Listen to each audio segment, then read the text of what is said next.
Well, welcome to another episode of Let the Truth Be Told. My name is Sean Williams, and I thank the Lord for being in the studio once again. I'm in the studio once again with my good friend Herbert Burnett, and thanks for Jason. I mean, he always makes it happen for us. Excited about the program today. We did a great program on last month, and so we ran that program for quite a while. Got a lot of great response out of that program. So today we're excited about our program. Yes. Man. We're excited about the program. Thank the Lord for just being able to be in the land of the living and Yes, being able to just get the folks some of the things of what we think you guys might need to be able to make you better. Amen. Make you better. Bring some value to the table. Amen. So Amen. So Brother Hub, speak to the. I was just thinking, don't get bitter, get better. Yeah. You know, and so we all in this together, and it's a marathon. It's not a sprint. The pandemic is still lingering, but they got the vaccine now, and so things are looking up. Got some high school basketball playing, and so that's very exciting, especially for the seniors who are going to get a chance to play, and we just gonna keep on keeping on. Yeah. I know a lot of young folks were disappointed when IHSA had canceled all games. Mm-hmm. I know it's still some parents a little upset because of COVID. They're not able to participate, be in the stands, cheer the kids on, things of that nature. But thank God that they did loosen this stuff up, and God bless that we be able to get the vaccines going on and some other things to be able to open up, to be able to let these young folks be able to experience. A lot of these guys in their senior years, and so they didn't know what to expect, you know. And so I think that was a disappointing thing for a lot of these young folks, not being able to play their senior years. But thank God for you and the rest of the coaches out there that sacrifice, because it's definitely a sacrifice to deal with other folks' kids and be able to teach and guide these folks, young folks, towards sports. But I think the bigger picture is lead and guide them and mentor them in life. Right. And I think a lot of folks just don't get that point. Now you in my sermon for Sunday. Now my Sunday sermon at 11 o'clock, you can catch it on Facebook. Of course, if you're looking at UPTV, it's going to be too late for you to catch it Sunday because it's going to air Sunday night. But my Sunday sermon is to pastors, teachers and educators, and parents and coaches. Okay. And it's going to be called Leadership 101. Okay. And so you are all in the sermon already. Man, we're going to talk about leadership. Yeah, Leadership 101. We're going to talk about a little leadership here in just a minute. So, hey, I thank the Lord for you guys, man. We're going to get right into it as we always do. We always have topics that we select. Talked to my brother Hub. He talked to somebody, and they wanted us to display our military experience. And so today we're going to talk about military. We're going to talk about a little bit about Black History Month. This is Black History Month in February. And then we're going to entangle that with community and what that means to us. So I'm like you, I'm a military soldier, I carry that near and dear to my heart. That experience that we had, I know my brother Joe, he was in the military, so I kind of watched him take off and go to the military. My sister Sheila took off, went to the military, and I think I kind of followed that path as an scapegoat from the community. It was my out, and so I want to just talk to you a little bit about military and what that means. I mean, it's so many different things that's going on. Whether if you were in the military, what that experience meant to you, poses to what's going on with today, what's going on with the Trump, the Biden administration that just got in, the insurrection that happened on January the 6th. So many things that goes in my mind and bring me back to my military experience and what that means to me. What does that mean to you? I'm so proud that I served. Touched so many lives, and my life was touched by so many.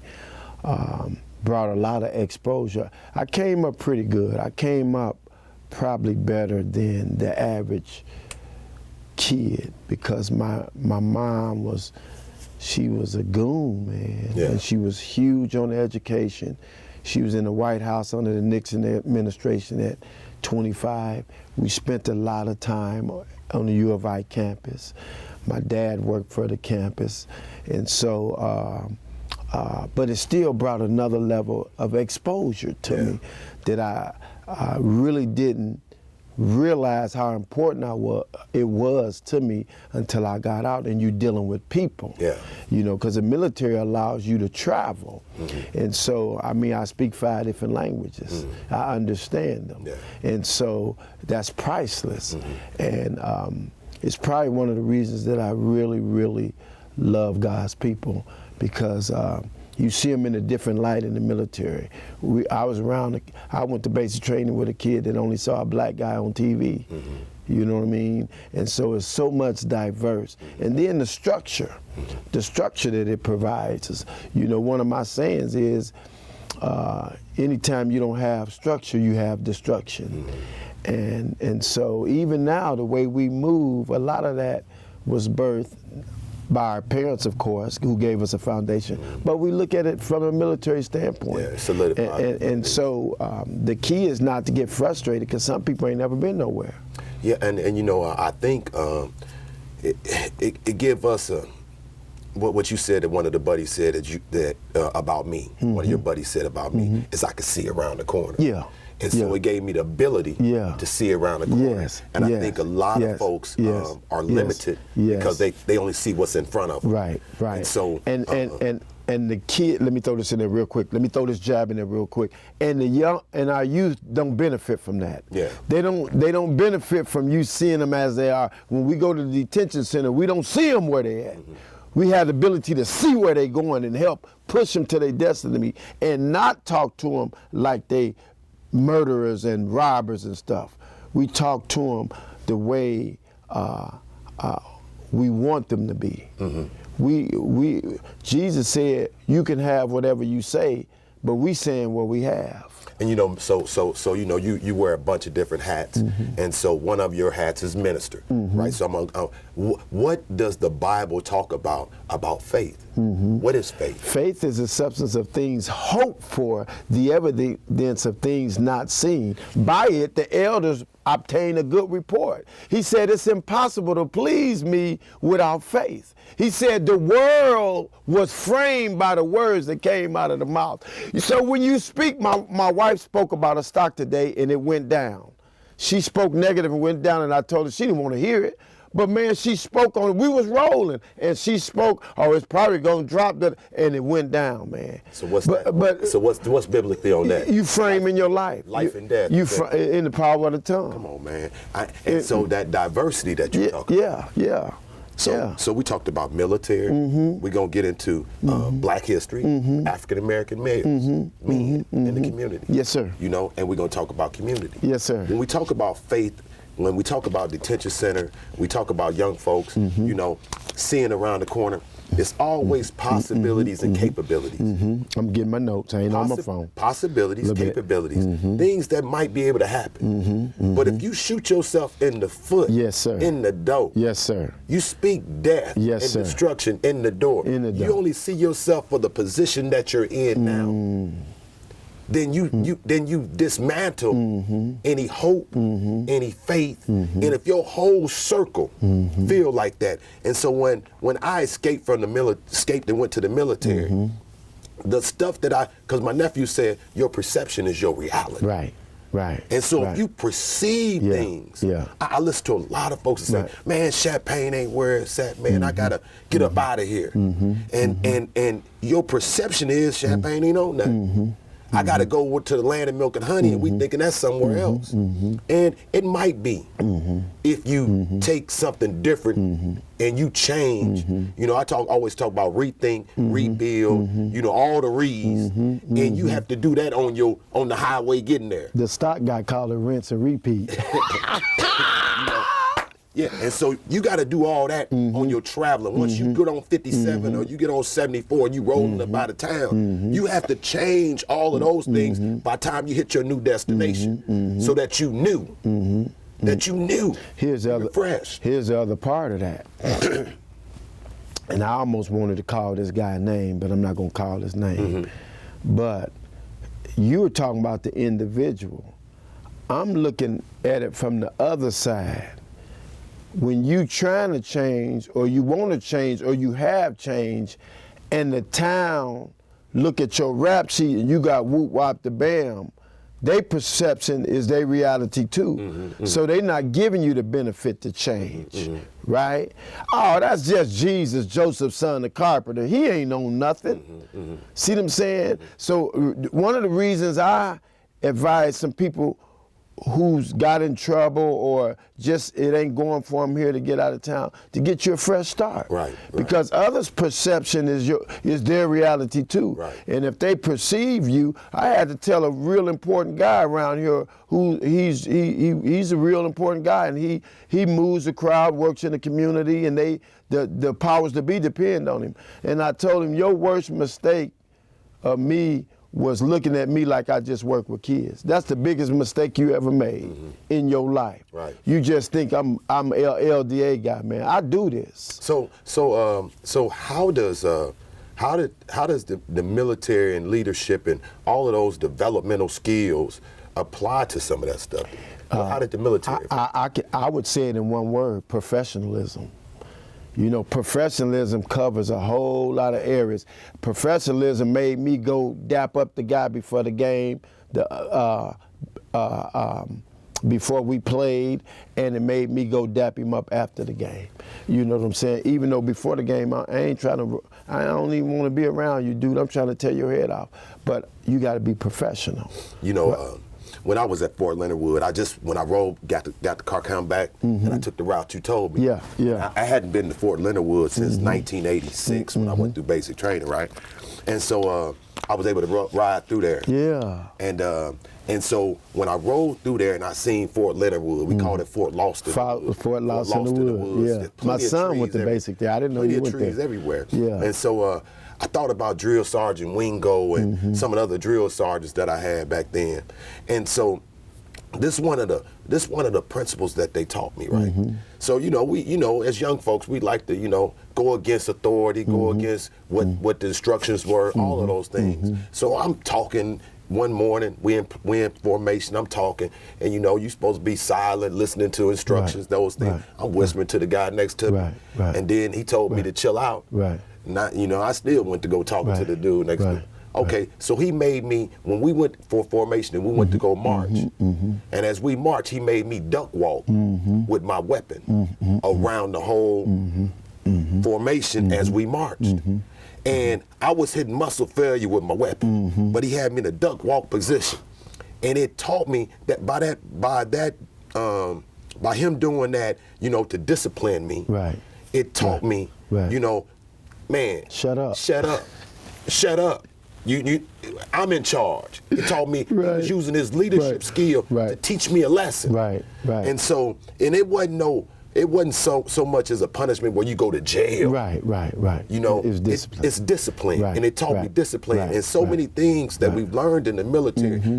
We would hurry up and wait. We might have not had an appointment to go try uniforms on till 10, but we was up at 6, and we would get there at 8. But we'll sit around until the appointment, and we would. But that's because the general tell the colonel, make sure you're there 15 minutes prior.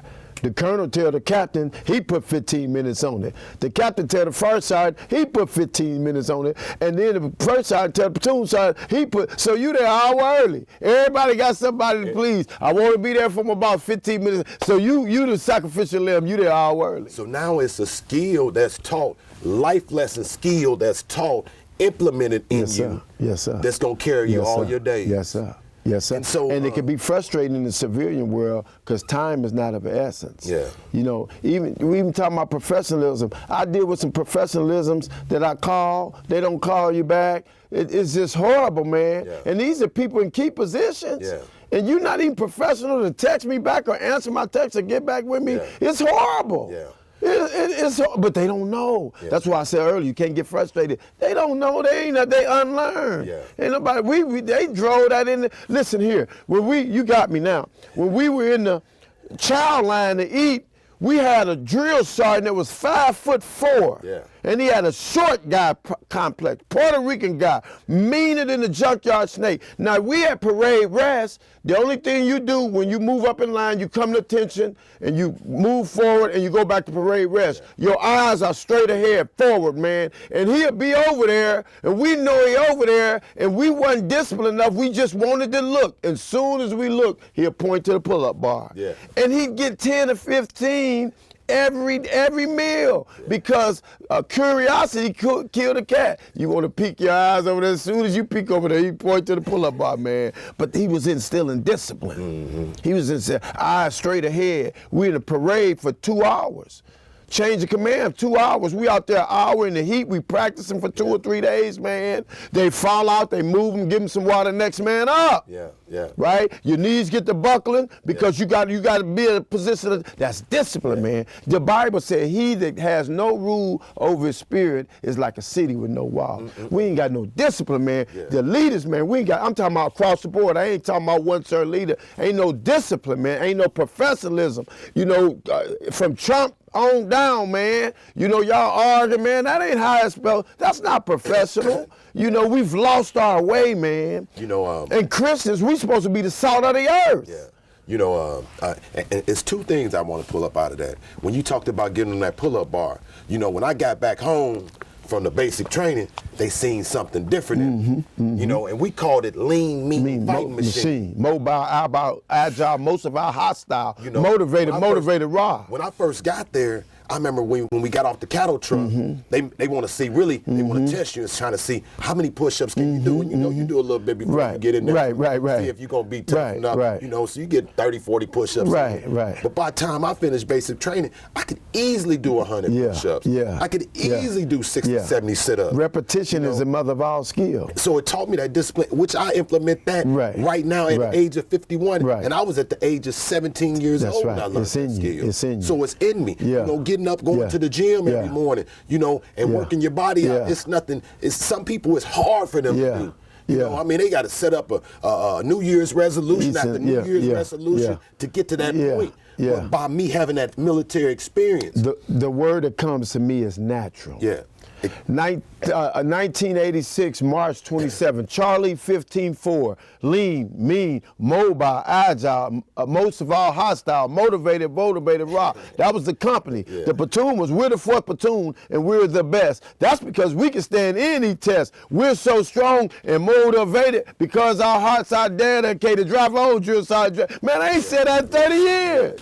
But it's in me. Still got it. It's in me. Still got it. You know, one of the things that I brought some important documents for our military segment on today. And so what this military document is, and I'm going to show it to you, this particular military document is what every soldier, whether if you honorably discharged or not, you got this record. And it's your DD Form 214, okay? And this form right here tells all your military experience, all your medals. So, I got out a specialist E4 is what it says on here, but it talks about different accomplishments, ribbons that we got, and so I got the M16 Army M16 award. You know, I got the Sharpshooters Award, Army Service ribbon, the Army Label button. The Army Good Conduct Medal, the National Defense Service Medal, the Overseas Ribbon, NCO Development Ribbon. You know, so I went to NCO, so I went to PLDC and passed that. And so,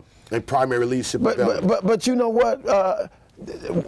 What's the D in PLDC? Development. That's the word, man. That's the word. That's going to be the word on Sunday.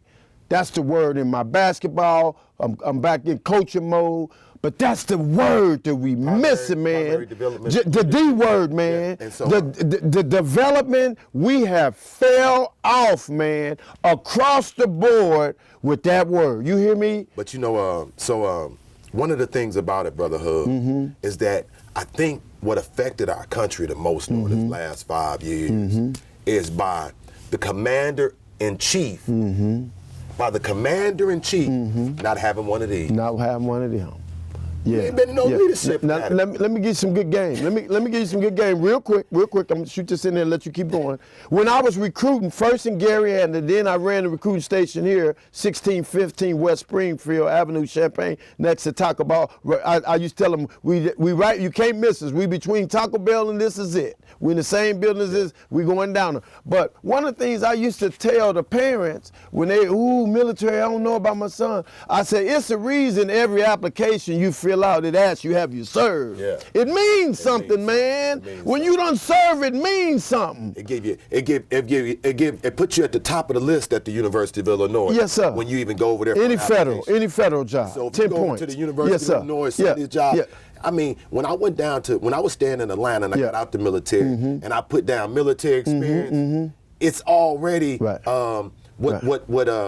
it's already a part of a fraternity that's going to be going on and on and on. That's right. So when the guy that was in the military said, military. Yeah. That means you can get out the bed. That means you can fold clothes. That means you can be professional. That means you can be. It means something, man. That's a lot of other applicants out there. Yeah. It means because something, they didn't man. have the skill. Yeah. They didn't have the skill level that I had. One of the reasons I picked my house I live in now, because I always wanted a house with a flagpole. Yeah. I'm flying. I'm flying my American flag. Yeah. Right. I don't care about Trump. I don't care about nothing. I'm flying my flag because, man, some people over there died. Yeah. I left some people over there dead, man. Yeah. And I made it back. My soldiers helped me make it back, and I make them help me back. When I put on this tie, I think about my soldiers, man. Yeah. I think about my comrades. I think about my my officers. Yeah. I think about my subordinates. I think about my peers, man. We made it. Yeah. We made it. We made it through Desert Storm. We made it through Iraq. We made it through Korea. We made it through Germany. All them foreign countries, man. We made it. It means something, man. And that's why I don't want to go too far on that. That's why when they did that crazy stuff at the Pentagon, man, I'm like, man, what is y'all on? You see, a lot of them guys faking the funk because wannabes. They wannabes. Yeah. We call them wannabes. Yeah, wannabes. That's you can go over to the Army surplus and buy the outfit. Yeah. And act like you've been in the military. Yeah. You might go train with other guys out in the field somewhere in the country somewhere, and you can buy the armored uniform. But you don't know the skills. You don't know the skills. You ain't got the developmental process. PX soldier. Yeah, and so remember we talked about, man, we had that PX soldier. You buy all the ribbons. But this see, everything you name, I was going to say that. Everything you name on there is those ribbons. They don't know. Listen, others might not know. Every one of those you name is a ribbon that go on your chest. And then sir. You get each stripe mean 3 years. 3 years. Each stripe mean 3 years. So when you see a guy with all them stripes up there, he served. He served, some he's years. dedicated. Yeah. He's dedicated. And on the other side, the stripe mean you're overseas too. Yeah. Overseas too. Yeah, so we served. When you see those brigadier generals and stuff like that, and they, that comes with a level of respect. Yes, sir. A level of respect. And when you talked about your service and you talked about your flag, right? Yeah. One of the things in the business I am within the funeral home business is sometimes we have to serve veterans that have served, right? And so my cousin had just passed away. We went to Abraham Lincoln's National Cemetery. And it's a certain process that you got to go through. You got to call the National Cemetery to even set that appointment up. And they got to check all their paperwork to make sure they legit because can't know everybody get into that cemetery. I don't care what happened. Right. You can't get buried over here. And so by his Vietnam service, and so when you talked about the flag, I went to go to the post office to get a flag. They ran out of flags around here in Champaign. And actually they had some in Savoy, but I keep a couple on deck. American flags. I keep a couple on deck down there for my veterans. And so I was able to present I was able to present it to the service members that were out there to be able to deliver that to his wife and give her the presidential speech about dedication to service and how she should hold that flag to her heart because that's a special experience to the United States of America to be able to make that decision, to raise that hand against foreign and domestic. We were young folks and didn't even know what we were getting into. We just wanted to get up out of the community. But once you understood what that meant, once I see soldiers pass away and it's 9/11, or I see soldiers that just got killed because of their service and dedication, most of us won't throw our lives on the line for a family member. But when you throw your life on the line for something that's so much bigger than you, that's gonna carry a legacy. We call it all gave some, and some gave all. And so it's the ultimate sacrifice. Death. I ran the morgue, and a lot of people paid the ultimate sacrifice. You broke me up a little bit because when you was talking, it reminded me of Little Johnny's funeral. Oh man! When we gave Little Johnny funeral, and I just impromptu did the military, how we do it in the military when they die. Yeah. We call it Private Wilson. Yeah. Private Wilson. Yeah. Then the third time we call the whole name and play taps, boom. And so that PTSD, that reenactment, man, and it means something. You know, man. and a lot of people, of people that do that formality in a funeral because they've never been in the military, they just kind of blow it over. Yes, sir. But that's the most, to the veteran, yes, sir. That's the most important part of the service. Yes, yes. And so we implement that when I'm doing funeral services at National Danville or wherever I'm doing it at. And so when I hear taps, I automatically That's right. get at a hand salute. That's right. That's right. When we're hearing that. So I hear people talking about, well, man, you ain't got to play the Star Spangled Banner at a service, at a game, or you don't have to say the you don't have to say the Pledge of Allegiance in school. It got to, as an American, it ought to be something that solidifies you, that separates you from any other country. We believe in this. You know, Bishop Gwen them down at Love Corner used to have a pledge that we used to do, and I think they still do. Stay tuned. And so we used to have a pledge that solidified Love Corner members. Yes, sir. Stay tuned. From any other members. Stay tuned. And it started out saying we believe in God the Father. Yes, sir. Christ the Son and the Holy Ghost. Yes, sir. We believe Christ was the Son of God, was conceived by the Holy Ghost, born of the Virgin Mary. I still remember, I ain't been there in years. But it's implemented. And when you say that, over and over again, it puts something in your heart. And it puts something in your heart. Yes, sir. Stay tuned, New Free Will. And so it's locked into your database. Yes, sir. So then when you have that knee-jerk experience and trouble start to rise. Yes, sir. You know, trouble over walking over, what's the old folks say? Trouble over... Bridge over troubled water. Bridge over troubled water. When the bridge car getting over troubled water or it's passing down, say that pot starts to simmering. Start simmering and start to shake. You know what to do. But you know what? In others' defense, you know, that flag don't mean none to them.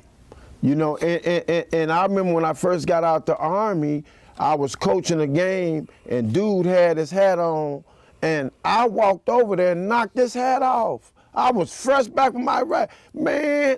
And hold on, you can't be knocking people's hat off, man. I should have known I had PTSD, but I got angry, man. I done been over here, saw these dead bodies, and you think you gonna cock it. But now, shout out to VA and my doctors, man. You can't roll like that. Everybody don't feel like I feel. Especially about the military. There's some people that they see that flag and they look at all the black people the police done killed. They see something different. You know what I'm saying? And I can't be mad at them because their perspective. Perception is their reality. And a lot of people had bad experience through law enforcement or those type of things. I understand. That leads us to Black History Month and what that means to us. I like that, boy. That leads us into Black History Month.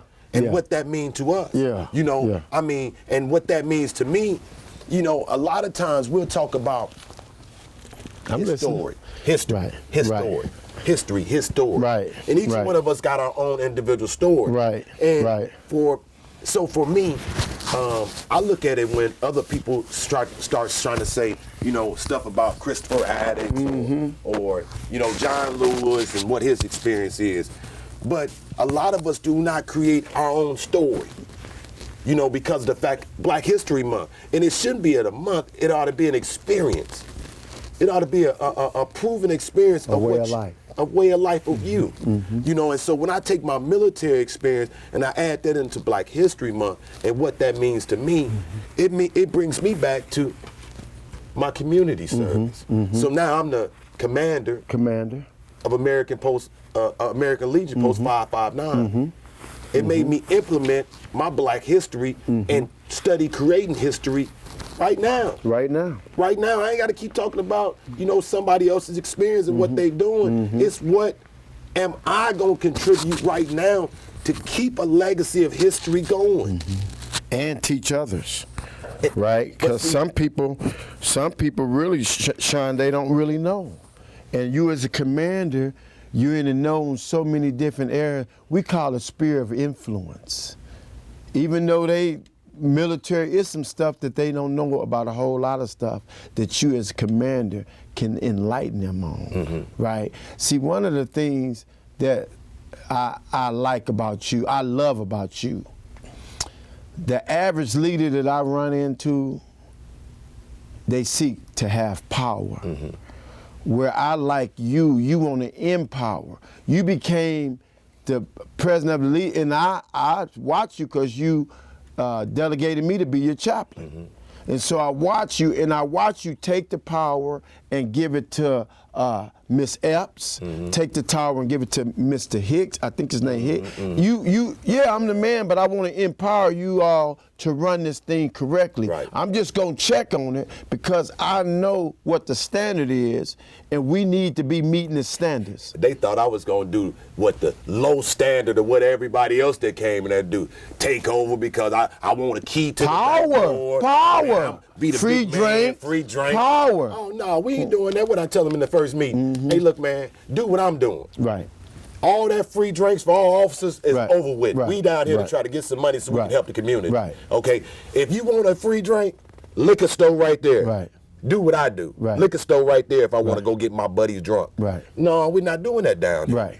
And that's over with. But that's empowering. Yeah. Now, as opposed to I'm in charge, I got the power. And I learned that leadership skill years ago, starting from the military, because all that means is you're responsible. But just because you in charge, what's happening? You are responsible for what happens or fail to happen on your watch. And that's military. And we take that into whether if it's Black History Month, and we ain't doing no programs to reflect on, empowerment of that or community work. The advantage that a true leader has on wannabe leaders is they realize you don't have to be in charge to lead. People gonna follow the leader. They gonna see who's making it happen, and that's who they gonna follow. You don't have to have the title. You see what I'm saying? A lot of people, I ain't gonna say we, but a lot of people are hung up in titles, right? But the devil don't care the title you have as long as you're not doing the work. He could take the title, just don't do the work. Don't help the people.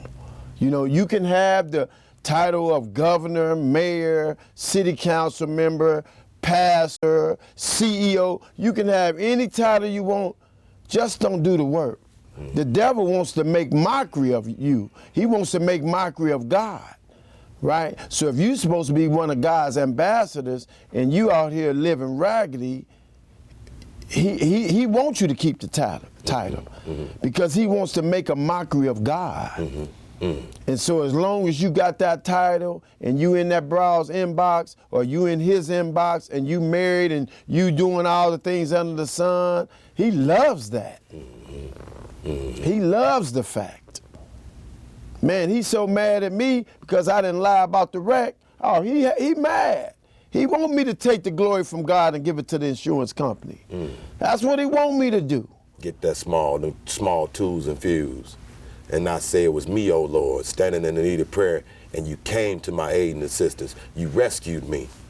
You saved me to be able to show somebody else, look, man, God can save you. He can shield you from the enemy. What the enemy meant for bad, God turned it in for your good.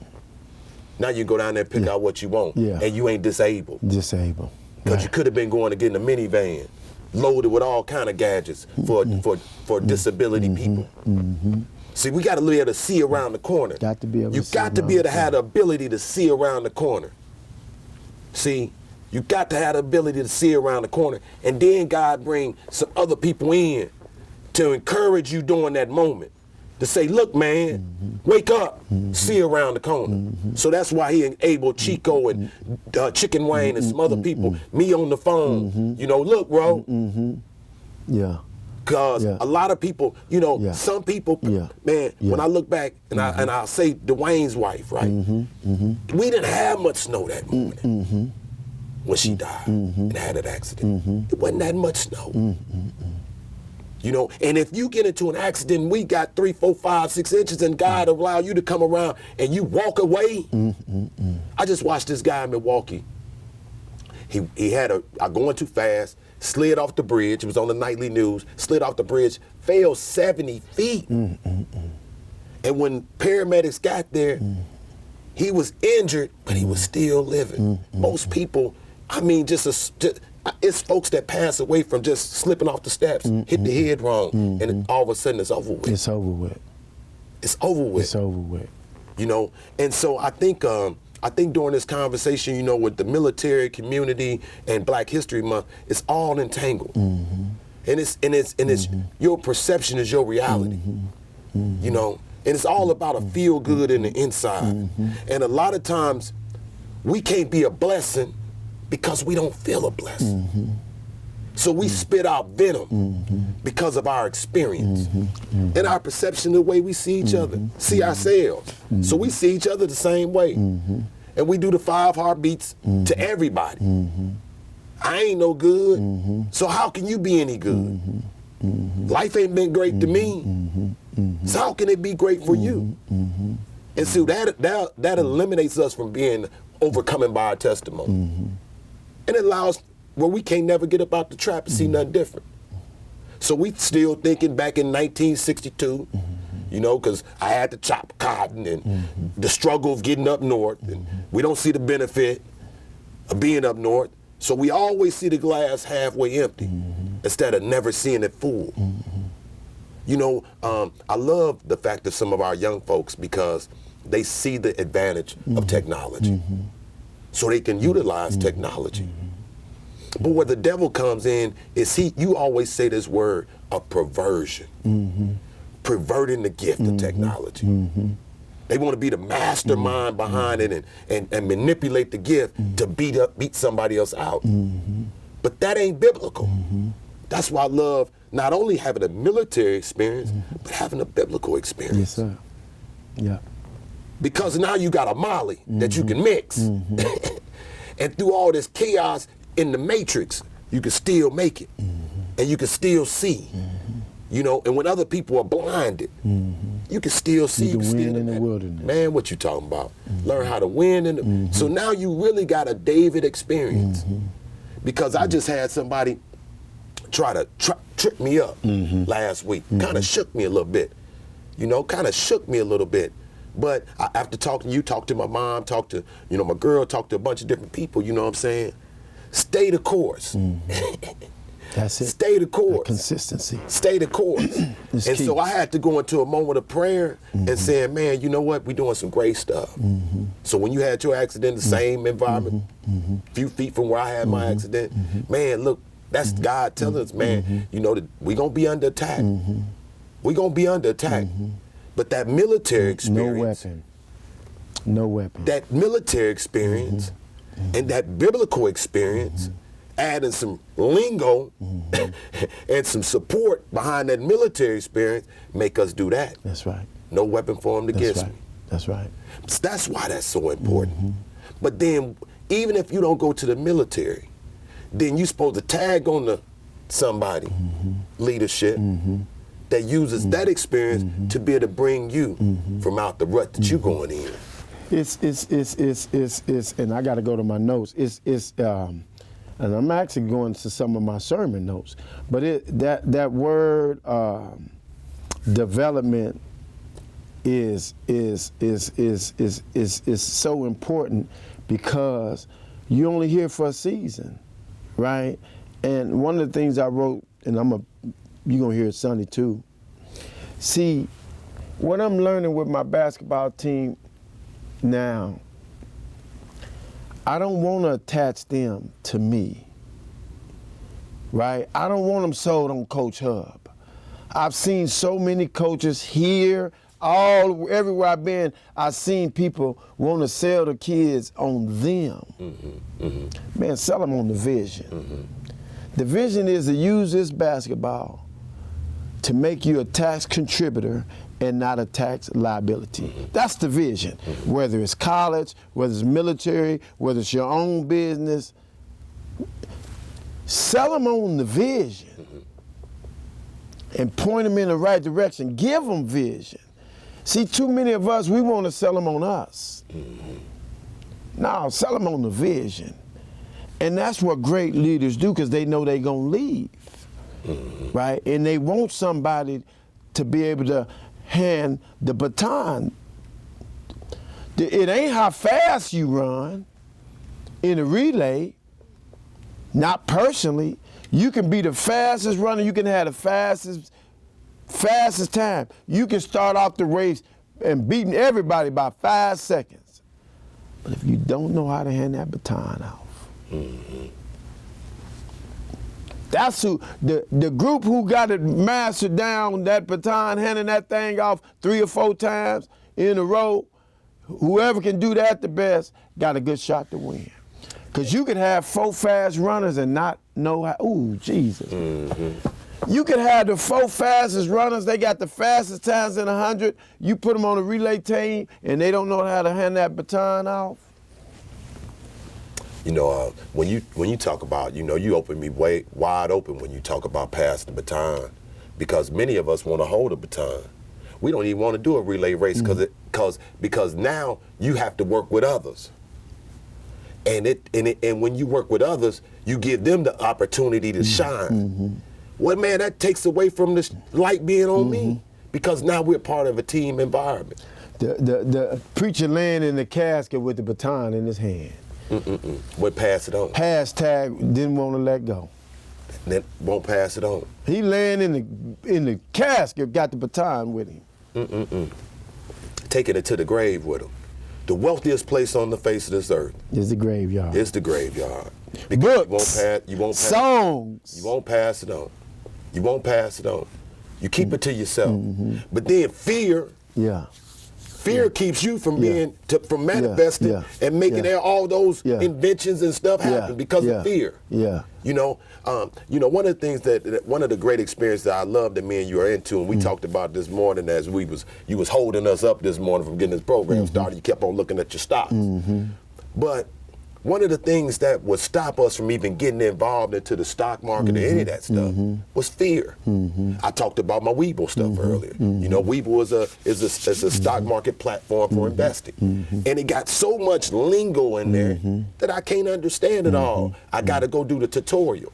But at the same time, fear will keep you from trying to learn. And you say, oh, well, man, I'm not smart enough to do that. See, fear stop you from doing all that. I'm not smart enough. I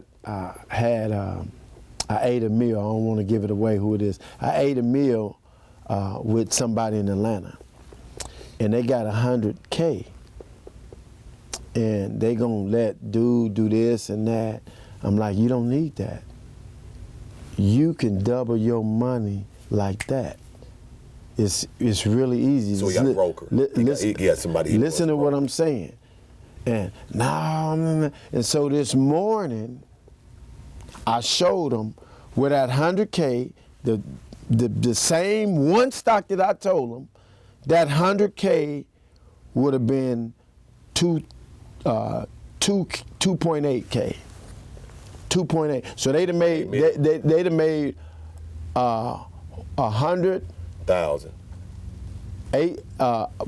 100,000 plus almost another 100,000. Okay. Off that 1K. 1.8. Okay. They'd have made 1.8 off that 100K. And I showed them. I didn't get no response.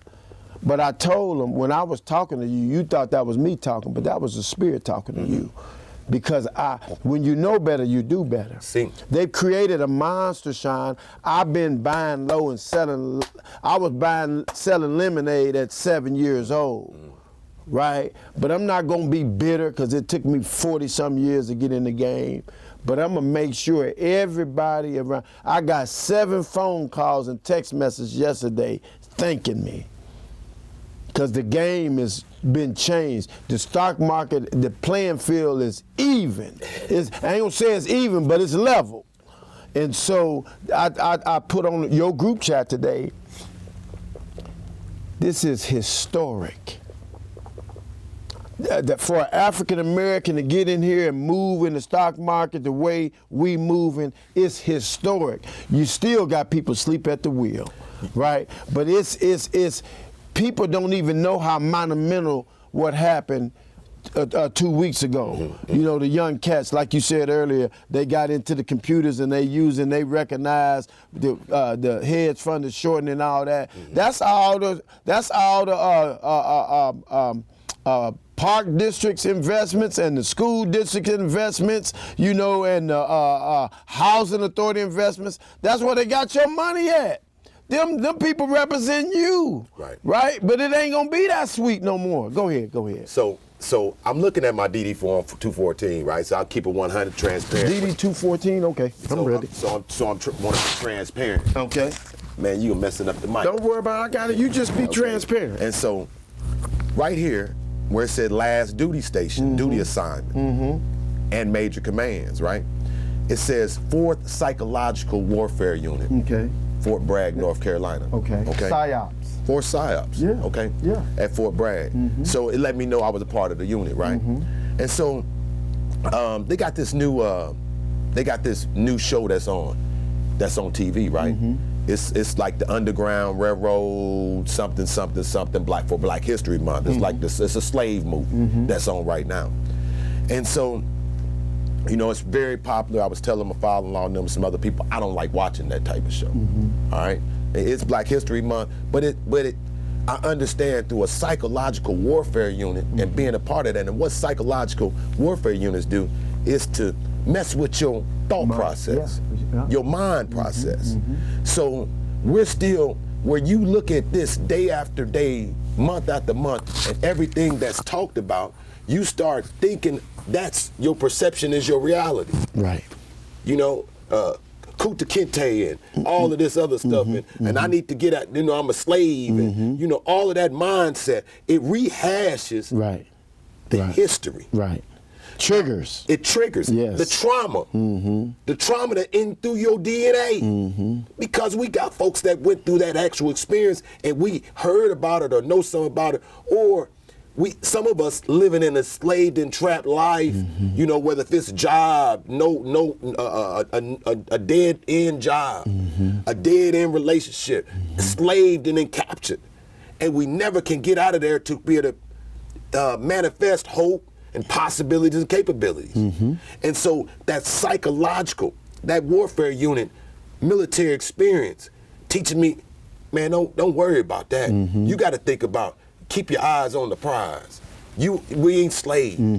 So when you look at those type of shows over, because a lot of people say, well, Sean, if you don't know your history, if you don't know where you've been, you don't know where you're going. Okay, that's cool. But we don't got to keep on eating your vomit.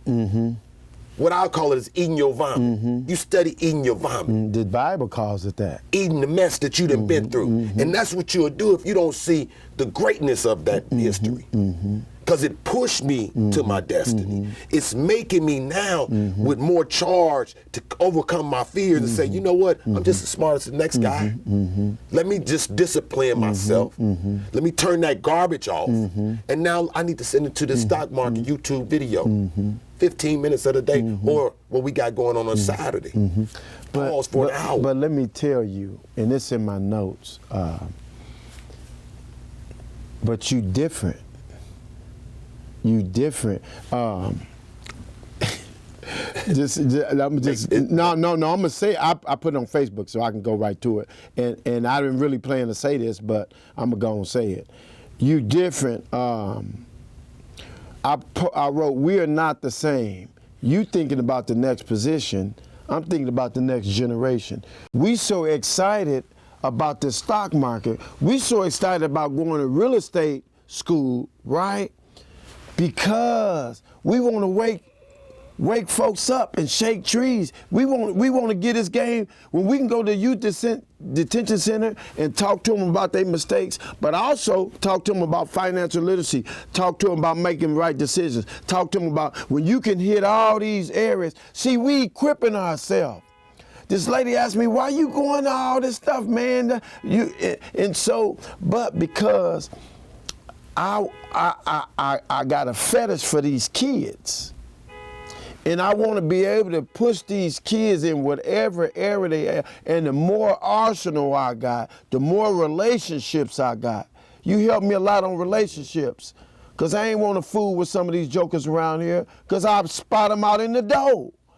But it ain't about them or me. It's about who they got relationship, what kids they got relationships with that we can be a blessing to. If I don't fool with you, I can't fool with your kids. Yeah. So I'm a fool on you. Even though I know you halfway bogus and trifling, I'm a fool with you. I'm going to be professional. And I'm a fool with you because your kids don't deserve. And so what I'm saying to you is you cut different. You cut different, and because you cut different, what motivates you don't motivate everybody. And see, when I turned you on to Robin Hood, I wasn't really trying to go outside of my little zone. You was part of my inner circle, right? But then you took Robin Hood. You wanted the whole world. I said, oh, okay, I see you, Sean. I'm with that. Let's wake these folks up. But I was so busy trying to mastermind it to get it under my belt and move and get my bread up, right? I wasn't thinking I was capable enough to help anyone else. But then when you came through and you made $300, $400, $500 in a day, 2 days, man, that your motive was to help somebody else. Your intent was to help somebody else. That's a sign of a great leader. Most people just worried about themselves. Right. And so you got to understand they're not going to see it like you see it. So, because their motive and intent is not to help others, it's to help themselves. So what I try to do is this, because of the fact that I got so many different hats and so many different roles I had to play in the community and multitask and a bunch of different things, is that how can this all work for our good, for all of our good? So when I look at financial literacy or something like that, I'm looking into an aspect of how we gonna kill 9 birds with 1 stone, okay? And so when I look at things like gun violence, okay, we can curb gun violence if everybody got a little something or everybody got the capacity of getting a little something, because now I ain't got to look at you crazy because I got a little something, or I know somebody at arm's reach that got a little something that can help me out, and I ain't got to look at yours to rob you for yours and kill you and take yours. Because like I told him, it'll never be yours if you take mine, because God get a blessing, he get an increase. All you did was try to take your increase, and it's then you're gonna get a decrease because you reap what you sow. You reap what you sow. So I try to use the financial literacy, and when the light bulb went off in my head is this. I'm like Dr. Martin Luther King. You know, I've been to the mountaintop. My eyes see more clearly now. So when I'm sitting in the community aspect and I'm listening to different stuff, I'm understanding now that the same bank or the same pot, let's start with the pot. So my minister preaches, you need to tithe. All right, now I'm a 60-year tither. Been in the game 60 years. I've been tithing for 60 years. We deal with bank, whoop, wop, the bam. And my money for the last 60 years been going to bank, whoop, wop, the bam, because pastor done put it there. Now I look at it in financial literacy aspect of saying this. Okay, now me and my husband want to go get a loan, or me and my wife want to go get a loan from the same bank where my money been going at through tithing. And they say, well, look, I'm looking at your paperwork and credit score. Whew, man, this is a stretch. Sorry, Miss So-and-so, we're not going to be able to do anything for you at this time. And I'm like, okay, well, you've been contributing in tithing for the last 60 years. And this bank that all of y'all been getting y'all money to, probably $2.8 million of collected income down at this particular bank. But then a corporate business come along, somebody that's in development comes along and they go to the bank and they say, hey, look, we want to redo the Bristol Park neighborhood. Can we get a little of that bread? Now they take your $2.8 million along with the rest of the bread to now redevelop a neighborhood that you can't even stay in off your money. They entrap you with your money against you, and you don't even think it's important. Wow. They just using your tools and your fuse to fight you with your own money because you don't know no better, and the leader don't know no better. They call that fratricide in the army. The leader don't know no better. Fratricide. Because he getting off the top a few tools and fuses and tickets to the Rotary Club and this, that, and other. He's satisfied with that little bit. But I rewinded 10 minutes ago. What you trying to do and what the next man trying to do is two different things. Man. It's oil and what water. I want to do is self-inflicted wound. I want to empower you so that you don't go to an early grave with nothing. The Bible talks about you leave your folks an inheritance. Your children's children. Come on, man. But if if you leave them the way you showed up, you leave them the way your grandmama and your granddaddy showed up, or in a worse condition than when your grandmama and your granddaddy. Shame on you. It's sad, and it's because we don't like to pass batons out. We don't like to pass information. We don't like to disseminate information. We don't like to tell our hard testimonies. And because we don't like to share, we end up at an early grave. We end up burying 15-year-olds, 16-year-olds in 2021, when we should be a part of this newfound revolution that's going on with the stock market, where you can wake up to 1,800.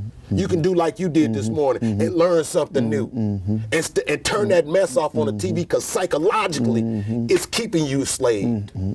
Psychologically, it's keeping you entrapped. Psychologically, it's going to keep you hating on the next man that you see riding pretty good. Where you telling your kids, oh man, they ain't no good. And then when they grow up, they thinking the dude and them ain't no good because the leader said that this mug ain't no good. So now they got a slave mentality also. You're not empowering. You're not giving them the gift of possibilities and hope. And then all of y'all sitting alone watching the slave movie. Yeah, that's me. I'm that dude right there. We used to play a game called That's My Car. My mama would go into Zayre's, or she would go into Kmart. She'd leave us all in the car and tell us, don't get out this car. So we didn't have all these different games and PlayStation and these hand games. So we would come up with a game in the car. Improvise, yes sir. And so we would see nice cars and we'd say, that's my car, that's my car. And that's the way we look at each other when we see each other in these different modes, because of the fact that we're not cool with who we are. So we vicariously live through other folks. And a lot of people, a lot of the leadership, the mentors, because mentorship means mimic, they want us to live like them or be like them instead of having our own individuality, and the leader just waters your own individuality. So that now we all got positive different characteristics and traits, because we all got different fingerprints. If that was the case, we all had the same fingerprint. Yeah. Great leaders sell people on a vision, not personality. Yeah. You know, a lot of people want to sell you on their personality. Yeah. Right, and get you to follow them. But great leaders want you to follow the vision for your life. Yeah. What you got going on in your life. They look at your gifts. Right? You know what? You can shoot the three good. You shoot the three. Look, bro, the three ain't your anointing. What I need you to do, I need you to attack the basket, because you're explosive. You do, your offense ain't that, but you a heck of a defense. When you in, this is your role. See, a leader identify roles. That's why Michael Jordan was one of the best players out there, because he brought out the best in everybody's individual role, which made up a great team.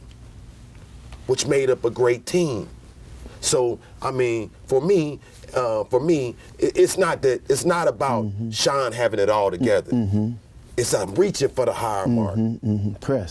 Pressing my way every day. It's not that I'm such a much. You know, I'm this, that, and other. I never talk about anything that I'm. Somebody said, Hub, you think you all that? I said, no, partner, you think I'm all that. because you don't think that you know. Right. And you see somebody pressing. Right. Instead of coming in and saying, Hub, I see you pressing. Right. I see you pressing. Right. You know, man, it is funny. Before you end it, 11 a.m. Sunday, the message is Leadership 101. Every teacher, every educator, every pastor, every coach, every parent, don't miss this message. Man, and if you can do anything for me, make sure that you come to 601 East Grove Street, 12 o'clock on any Saturday, if you want to be a part of this new revolution that we got going on with the stock market class, because our youngest kid is 6 years old. Man, I thank you guys. Jason, I thank you as always. I thank our viewing audience. I thank our Facebook audience. And I thank you, Brother Hub. Yes, sir. And thanks for your military experience and everything that you do with us in the community. I thank you very much. We're dedicated. We down like 4 flat tires for this community. And you guys just keep on praying for us and keep on pushing us to our destiny so that we can push others. So I thank the Lord for you. Thank you for another episode of Let the Truth Be Told. Peace. Peace.